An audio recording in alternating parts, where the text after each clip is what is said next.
Hi guys, dito kami ngayon sa Pure Gold Paso de Blas.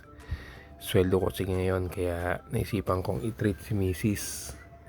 And ang sabi niya, gusto nga daw niya ng mang inasal. Kasi nagkikrave daw siya sa chicken ng mang inasal.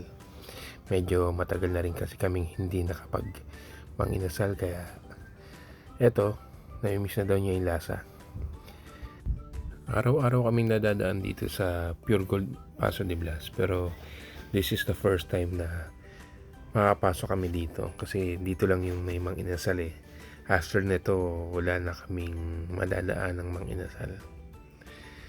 Kaya ito, si Mama Leo, tuwan-tuwa. Makakahigop na naman siya ng mainit na sabaw. Alam niyo ba guys, na-amaze ako dito sa Pure Gold Paso de Blas. Kasi ina-expect ko isa siyang malaking pure gold. Yung tipong first floor, grocery, second floor, laruan ng mga bata, or damit ng mga bata, or for kids, third floor, furniture, ganun. Diba, Stig? Galing eh, no? Yan, pag tiniretso na pala yan yung grocery ng Pure Gold. Lahat ka lang ng konti, sa bandang kanan, andyan naman ng Watsons. Diba, Stig?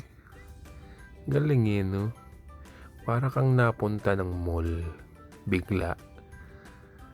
Ang ina-expect ko lang talaga isa siyang malaking pure gold. Galing. At ito na nga, si Mama Lee, ganda na ng ngiti. Mukhang nakakaamoy na namang inasal ah. At di nga siya nagkakamali, aba. Malapit na nga kami. At eto na nga, umu-order na siya. Mami, huwag masyadong madami ah. Diet kasi ako eh. Diet? Ano yun? O paano guys? Galit-galit muna tayo. Andito na yung pagkain namin eh. Hanggang sa muli.